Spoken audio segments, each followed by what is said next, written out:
ঘড়িটা মিলিয়ে দেখুন, এখন ঠিক বিকেল 5টা। কোনো কাজে দেরি হলে আমি সময় ফেল করি না। আপনি আমাকে তুমি বলে আপ্যায়ন করছেন কেন?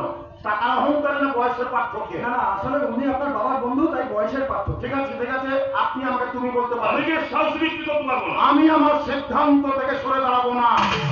শুনুন শুনুন, কথাগুলো আপনি আমাকে না বুঝে আপনার বাবাকে বোঝান। লাড্ডু কিছু বলেন। আমি লাড্ডু ফাড্ডু কাউকে বুঝি না, আমার নিজের সিদ্ধান্ত আমি নিজে নেই। আচ্ছা, লাড্ডুকে দিয়ে আমি মৌমিতার জন্য একটা সোনার হার পাঠিয়েছিলাম, আপনার হারটা নেননি কেন? আমার স্ত্রীকে আপনি সোনার হার দেবেন কেন? উনি আপনার স্ত্রী হওয়ার আগে আমার স্ত্রী ছিল। কিন্তু বিয়েটা আপনার সঙ্গে হয়নি, হয়েছে আমার সঙ্গে। কিন্তু বিয়েটা করে আপনি কি দিয়েছেন? হাতে শাখা, সিঁদুরে সিঁদুর, আর পেটে বাচ্চা। এর নাম বিয়ে? বলেন এর নাম বিয়ে? এই সুব্রত, এই নাও তোর ফোন।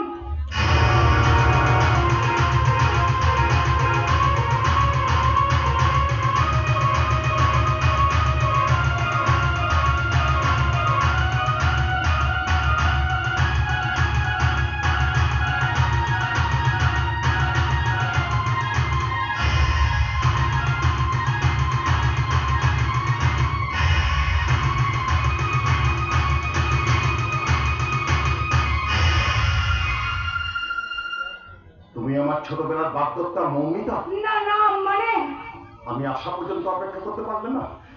আপনি আমায় স্পর্শ করবেন না। স্পর্শ করবে না। ও আমার স্ত্রীকে একদম ছবেন না।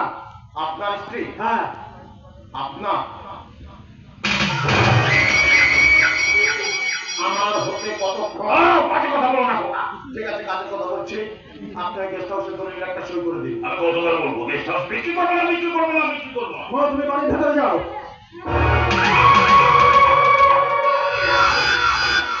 দাঁড়াও দাঁড়াও, তোমার সঙ্গে আমার কথা আছে। কি কথা তাড়াতাড়ি বলুন। হাবু কাকা যেদিন বিহারে গিয়ে তোমার ছবিটা আমার হাতে দিয়েছিল,